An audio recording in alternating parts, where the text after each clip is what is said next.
Surprise. Du coup, c'est nous aujourd'hui qui allons avorter la prédication. Ça va bien se passer, vous inquiétez pas. Est-ce que, par hasard, il y a une image... Est-ce qu'on a envoyé une image à... Ouais, nickel. Est-ce que ça vous parle? Est-ce que ça vous dit quelque chose? Est-ce que vous sauriez m'expliquer de quoi il s'agit? Pas forcément qui est l'auteur ou quoi, mais qu'est-ce que ça représente? Non, ça ne vous parle pas. Il y a un homme qui visiblement est aveuglé. Ouais, sur la route. Non. Ah, ouais, bon, Saul de Tarse, c'est ça. C'est l'épisode où Saul de Tarse, du coup, a été rendu aveugle par Dieu. Je vais tout de suite vous expliquer pourquoi je vous parle de ça. Et pour ça, donc, je vais vous proposer qu'on recontextualise un peu cet épisode dans le livre des Actes.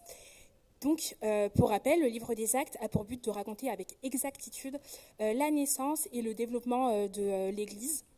Et ce livre, il est à la suite de l'évangile de Luc, et il a d'ailleurs été écrit par Luc lui-même, entre 63 et 70 après Jésus-Christ. Et donc le livre des Actes, en fait, va faire le lien entre la vie de Christ et la vie de l'Église, et donc entre les évangiles et les épîtres. Donc le livre des Actes va commencer par un bref résumé où on va suivre les derniers jours de Jésus avec ses disciples. Et on va aussi du coup suivre son ascension et le choix d'un remplaçant pour Judas qui vient tout juste de se suicider. Et ensuite, on va très rapidement passer... Enfin, se suicider, bon, selon la théorie, il est mort, quoi. Et, et donc, on va très rapidement passer au sujet principal, qui va être l'expansion du christianisme et le développement de l'Église, dont le déversement du Saint-Esprit et les discours de Pierre vont vraiment être un point de départ. Donc, en effet, avant de monter dans le ciel, Jésus promet le Saint-Esprit. Il promet une puissance nouvelle qui viendrait vraiment renouveler les choses. Et il envoie aussi ses disciples comme témoins dans le monde entier. À la Pentecôte, donc le Saint-Esprit descend, Pierre prêche et des milliers de personnes se convertissent. L'Église naît, grandit, portée par la prière et par l'enseignement des apôtres. Et l'annonce de Jésus, malheureusement, provoque très rapidement beaucoup d'opposition. D'ailleurs, Pierre et Jean vont être arrêtés puis ensuite relâchés. Et malgré les menaces, l'Église va continuer de témoigner. Des tensions vont apparaître même au sein de l'Église du coup pendant cette période. Et donc on va choisir 7 hommes pour servir, parce que bon, à ce moment-là, il va avoir des petits problèmes, donc comme j'ai dit, au sein de l'Église, parce qu'ils se répartissent beaucoup, ils sont beaucoup solidaires entre eux, et malheureusement, certains sentent une injustice, notamment du coup les Juifs de culture grecque. Ils sentent que voilà, leurs veuves ne sont pas assez bien, qu'on ne s'occupe pas assez bien d'elles. Et donc, on va choisir 7 hommes qui sont sages, qui ont le Saint-Esprit, qui sont zélés, pour s'occuper du coup de la répartition des biens, le partage des biens. Donc ensuite, je disais quoi? Donc voilà, on choisit 7 hommes. Et parmi ces 7 hommes, il y a Étienne. Étienne qui va annoncer l'évangile avec beaucoup d'assurance et qui malheureusement va être arrêté et mis à mort. Et c'est là qu'on va faire la découverte de Saul de Tarse, qui va du coup approuver sa mort. On ne dit pas clairement qu'il va participer physiquement à la mort, mais en tout cas on dit qu'il approuve la mort. En tout cas, il a une implication morale, en tout cas dans la mort d'Étienne. Et donc à partir de là, une persécution va éclater, l'Église va se disperser, mais l'Évangile va se répandre encore davantage. Saul, convaincu de servir Dieu, va persécuter violemment les chrétiens. Et c'est alors que Dieu va intervenir pour transformer Saul, donc avec l'histoire qu'on connaît un peu tous, où Paul va rencontrer Jésus, et Jésus va lui demander « Mais pourquoi me persécutes-tu » Et donc voilà, donc il va être aveuglé, puis ensuite guéri par Ananias, et il va se baptiser, il va commencer à servir Jésus. Bon, là, je vous l'ai fait vraiment très rapidement. Donc face aux menaces, ensuite, donc Paul, maintenant on va l'appeler Paul, décide de fuir à Damas, parce qu'en fait, à Jérusalem, les disciples ne se sentent pas du tout à l'aise avec lui. Il y a encore quelques jours, il persécutait les chrétiens, maintenant il nous dit qu'il suit Jésus, bon, on n'y comprend plus trop, voilà, on ne le croit plus, et du coup, il n'est pas en sécurité, donc il fuit. Et ensuite, il va avoir encore d'autres oppositions qui va le faire fuir donc vers Tarse, il va retourner à Tarse. Et plus tard, Barnabas le cherche et va l'emmener à Antioche. Et pendant 1 an, du coup, il va enseigner dans l'église d'Antioche. Et c'est là d'ailleurs que pour la première fois, on va appeler les chrétiens chrétiens. Donc nous voici à Antioche. Donc Antioche, c'est la première église internationale, donc c'est-à-dire elle va réunir des juifs et des non-juifs. Et ça va aussi être l'église de cœur de Paul, mais surtout la première église qui va envoyer des missionnaires hors Jérusalem. Maintenant que vous avez tout ce contexte, je vous propose qu'on lise Acte 13, donc versets 1 à 5.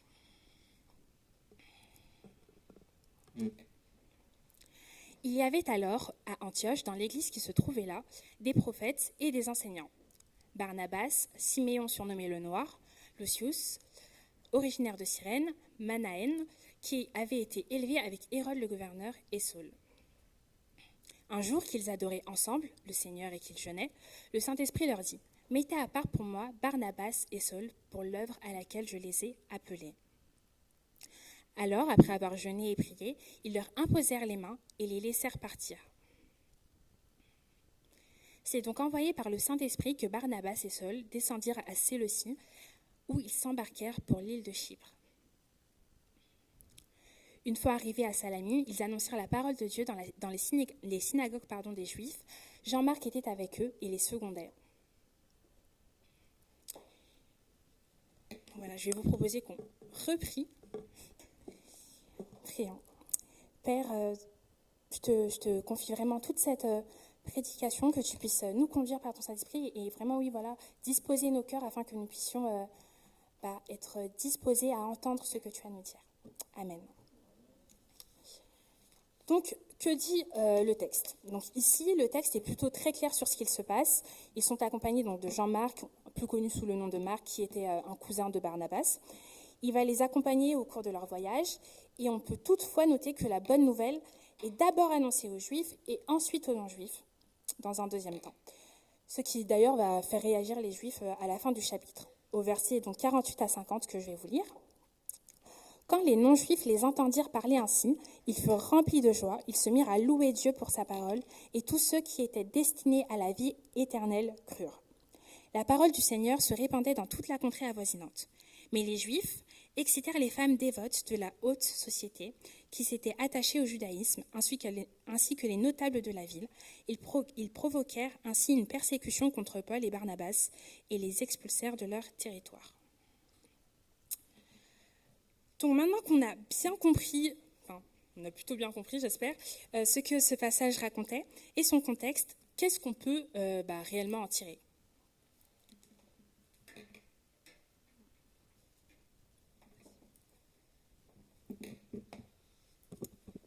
Donc, comme vous avez peut-être pu le comprendre, un peu le thème de ce qu'on va parler, c'est servir le Seigneur dans ses ministères. Et donc on voit que l'église d'Antioche, c'est une des premières églises, vraiment au tout début du christianisme, mais aussi une des premières églises qui envoie des missionnaires. Et donc c'est vraiment un exemple idéal pour comprendre comment faire nous pour aussi servir le Seigneur et envoyer des missionnaires. Donc avant tout, je voulais faire une petite aparté sur la mission, et parce que dans le texte, on va beaucoup parler de Antioche qui envoie Paul et Barnabas loin, sur un long voyage, mais la mission, c'est pas que ça. Ça peut aussi être envoyé dans son pays, être envoyé dans sa ville, être envoyé chez ses voisins. Et donc voilà. Donc, c'est vrai que là, on parle beaucoup de mission un peu grandiose, mais ça, c'est vraiment englobe beaucoup de choses. Donc premièrement, on va voir un peu cette fameuse mission et qu'est-ce qu'on peut en dire. Donc on voit qu'au début, Saul et Barnabas, ils acceptent la mission qui leur est confiée. Déjà en tant que disciples, mais aussi par amour du Père. Et à première vue, on peut imaginer que ce n'était pas forcément facile. Ça faisait 1 an et demi qu'ils étaient à l'église d'Antioche. Ils avaient une position stable. Ils étaient, comme on a pu le voir dans le texte, ils étaient enseignants ou alors ils étaient prophètes. Ils étaient là depuis longtemps et c'était une bonne situation, on peut dire. Et un peu d'un coup, le Saint-Esprit leur dit vous allez devoir partir. Et ils ont dû un peu sortir de leur zone de confort. Et à la lumière de Barnabas et Paul, nous aussi on doit obéir à Dieu et répondre à son appel. C'est vrai qu'à première vue, on peut être tenté de ne pas prendre part à la mission parce que ça fait peur. Justement, il faut sortir de cette zone de confort, il faut changer ses habitudes quotidiennes. Ça peut demander de donner beaucoup de temps, ça peut demander de donner de l'énergie, mais être chrétien aussi à la lumière de Paul et Barnabas, c'est de servir Jésus et le suivre, et le servir dans son ministère. Alors ici à Lyon, essayons d'être les imitateurs de Christ et les imitateurs des premiers chrétiens aussi dans nos ministères. Mais il faut aussi pas oublier que ceux les Barnabas, ils n'étaient pas seuls, ils étaient vraiment accompagnés par l'Église. L'Église, elle avait vraiment un rôle important dans l'accompagnement, que ce soit pour la mission et pour le service. Et donc on va voir un peu plus en détail ce rôle de l'Église qu'elle a, que ce soit autour de la mission, mais le rôle de l'Église aussi en général. Parce que, comme toujours, c'était une des premières églises, et donc c'est un très bon moyen de prendre exemple dessus. Donc, une des premières caractéristiques un peu qu'on voit dans le texte et qui frappe, c'est la diversité qu'il y a à l'église d'Antioche. Parce qu'on nous présente 5 personnages, et c'est vrai qu'il y a certains personnages, c'est peut-être la seule fois où on les cite dans la Bible, mais pourtant, l'auteur, il prend le temps de les citer, il prend le temps de donner leur nom, et en tout cas, on voit qu'ils ont une diversité géographique, qu'ils ont une diversité aussi sociale et aussi une diversité culturelle. Et pourtant, il n'y a pas de hiérarchie entre les personnes. Ils sont tous au même niveau et ils sont tous légitimes à avoir un rôle dans l'Église. Et ensuite arrive cette fameuse mission où le Saint-Esprit il parle directement à l'Église et on voit 2 réactions qu'a l'Église d'Antioche pour discerner la volonté de Dieu. Donc on va voir ces 2 réactions. Donc premièrement, ils sont, au verset 2, donc ils sont actifs. Verset 2, pendant qu'ils servaient le Seigneur dans leur ministère et qu'ils jeûnaient. Donc ce n'est pas une église qui attend que Dieu révèle son plan sans rien faire, mais elle applique ses commandements et elle sert dans ses ministères. Et moi, ça me faisait un peu penser à un verset, donc c'est dans Ésaïe chapitre 6, où Ésaïe il a une vision, et à la fin, donc il y a Dieu qui lui dit, donc au verset 8, « J'entendis la voix du Seigneur disant, « Qui enverrai-je et qui marchera pour nous ?» Et la réponse d'Ésaïe, je répondis, « Me voici, envoie-moi. » Donc voilà, donc il y a Dieu qui demande directement à Ésaïe, qui avait une mission pour lui, mais qui enverrai-je ? Qui enverrai-je pour faire ça ? Et je pense qu'aujourd'hui, vraiment, Dieu il le demande encore, mais qui enverrai-je ? Qui enverrai-je à la louange ? Qui enverrai-je pour les enfants ? Qui enverrai-je au ménage ? Qui enverrai-je aujourd'hui dans mon église ? Et moi, je prie pour que je sois comme Ésaïe, pour que je sois comme les gens d'Antioche. Me voici, Seigneur, envoie-moi. Et voilà, donc on voit que le Saint-Esprit ne parle pas à n'importe quel moment, mais lorsqu'il serve dans les ministères de Dieu. Et deuxièmement, donc on voit qu'ils ont une pleine confiance en Dieu et qu'ils sont à l'écoute de sa volonté. Parce que moi, je m'imagine que quand quelqu'un est là depuis longtemps, qu'on apprécie dans l'Église et qui doit partir, même si c'est pour une très bonne raison, c'est difficile. Et que si c'est vraiment quelqu'un de très proche, on a envie qu'il reste. Et ici, Paul et Barnabas, ils ont écouté Dieu et personne dans l'Église ne remet en cause quoi que ce soit ou ne s'énerve. Et ils font vraiment pleinement confiance en Dieu, ils les laissent partir et en plus de ça, ils les accompagnent complètement et les soutiennent de manière totale. Et on voit que l'Église, c'est pas juste le dimanche matin, parce que Paul et Barnabas, même s'ils vont partir loin, ils seront encore partis de l'Église d'Antioche, ils vont d'ailleurs revenir souvent pour un peu leur raconter leurs aventures. Mais l'Église, c'est les gens qui la composent. C'est pas juste un lieu, mais c'est beaucoup plus. C'est des gens rassemblés pour l'amour de Dieu. Et donc, donc j'ai parlé que l'Église soutenait le voyage de Paul et Barnabas. Et donc, comment dans le texte on voit, qu'est-ce qu'ils font concrètement pour soutenir ce voyage ? Donc, on voit 3 grands points dans le texte. Donc, le premier, c'est le jeûne et la prière. Ils ont conscience, en fait, que Dieu, il est nécessaire dans la réussite du voyage et que la prière, elle ne peut pas être enlevée de l'équation. Comme Dieu ne peut pas l'être enlevé, la prière non plus. Voilà, donc, ils se rendent compte qu'une mission, ça doit être accompagné de la prière. C'est obligatoire. Et je pense que nous aussi, on doit vraiment être dans cette mécanique-là de prier sans cesse. Le deuxième, c'est l'imposition des mains. Donc ici, c'est vraiment un signe fort pour mettre à part, pour consacrer, pour remettre à Dieu, un peu comme un mandat ministériel. Donc en fait, il prenait vraiment le temps pour un rendez-vous systématique, dès qu'il faut envoyer des apôtres. Du coup, nous aussi, n'oublions pas de consacrer nos frères et sœurs à Dieu pour leur mission. Et on voit, troisième point, c'est une aide matérielle et humaine. Donc déjà, on voit que Jean-Marc est envoyé, et aussi, il a déjà été fait plusieurs fois. Alors là, on ne voit pas directement dans le texte une aide matérielle, mais ça arrivé plusieurs fois, par exemple dans Philippiens, chapitre 4, verset 16. Pendant mon séjour à Thessalonique, vous m'avez envoyé par 2 fois des dons pour subvenir à mes besoins. Voilà, donc on peut un peu imaginer une aide similaire pour le voyage, qui devait être très long, en plus en bateau. Donc voilà, donc vraiment, c'est trois grandes aides, le jeûne et la prière, l'imposition de main et une aide matérielle et humaine. Donc un peu pour conclure, une caractéristique de l'Église qui frappe, c'est cette unité qu'ils ont autour de tout ce que j'ai pu dire, toutes les aides. À chaque fois qu'on parle de l'Église, c'est un grand « il » au pluriel. Et l'Église, c'est un bloc uni pour le même but, c'est servir Jésus. Ils peuvent venir, comme on a vu, des 4 coins de la terre. Ils peuvent avoir une éducation complètement opposée. Ils peuvent avoir entendu parler de la parole de manière opposée. Mais ils jeûnent ensemble. Ils prient ensemble.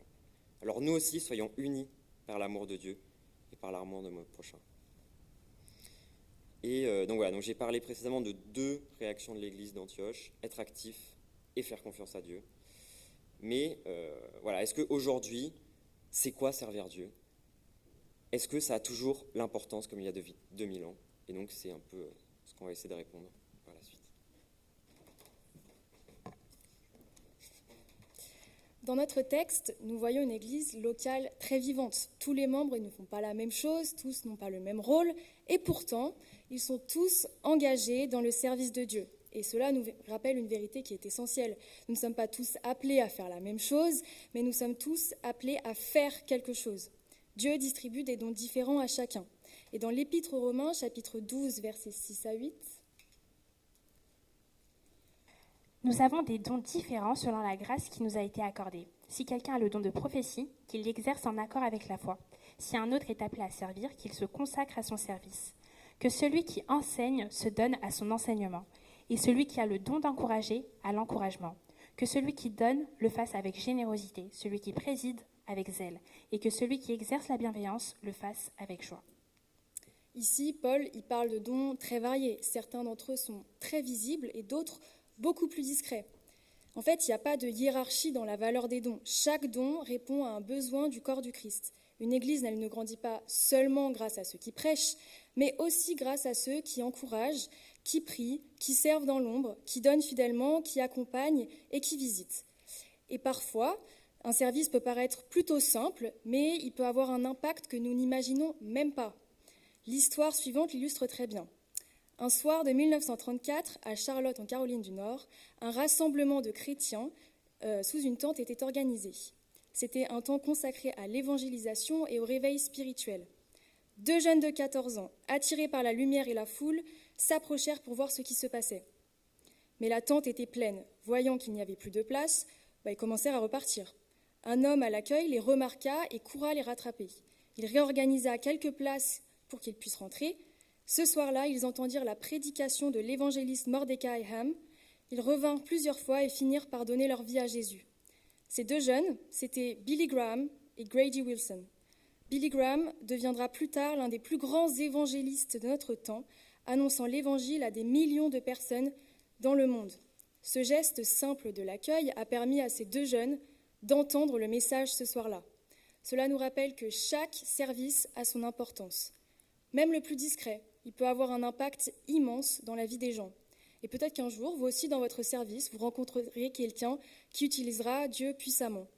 Ce soir-là, Dieu il a touché le cœur de ces 2 jeunes. Mais pour le faire, il s'est aussi servi du service de l'accueil. Alors cet homme à l'accueil n'était pas le prédicateur, il n'était pas sur l'estrade, mais il a fait sa part dans l'œuvre de Dieu. Et c'est précisément ce que Paul explique dans Éphésiens 4, chapitre 4, verset 7.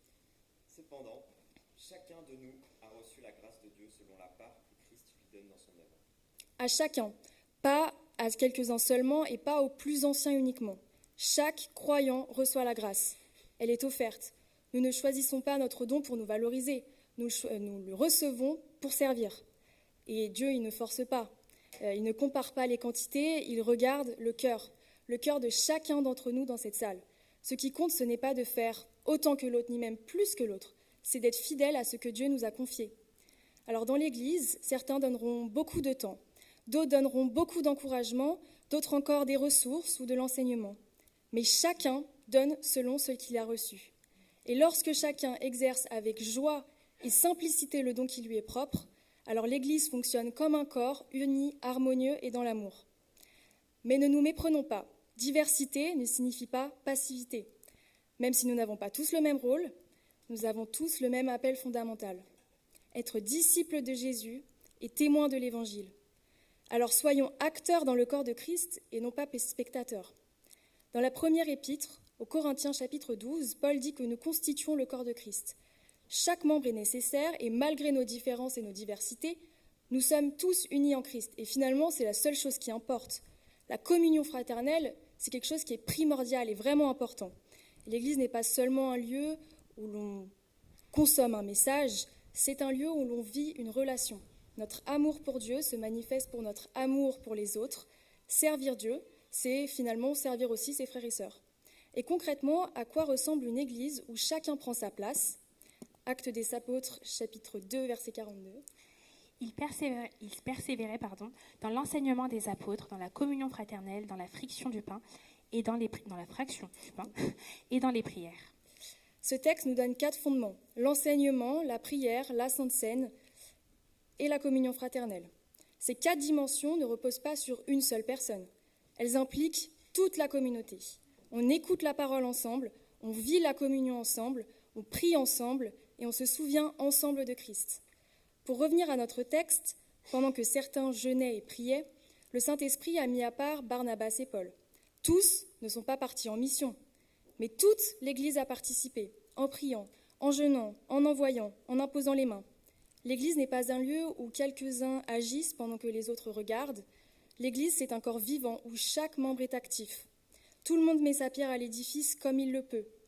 Nous pouvons nous réjouir de la communauté que Dieu nous a donnée. Œuvrons pour son œuvre, rayonnons dans le monde pour lui. On vous invite maintenant à prendre un petit temps, tourner vers Dieu, pour réfléchir à ce que le texte nous dit à chacun d'entre nous, personnellement, à la suite de ce message. Et on peut se poser ces questions pendant ce temps. Ai-je pris ma place au sein de l'Église ? Quelles sont mes zones de confort ? Et est-ce que ce texte fait écho en moi ?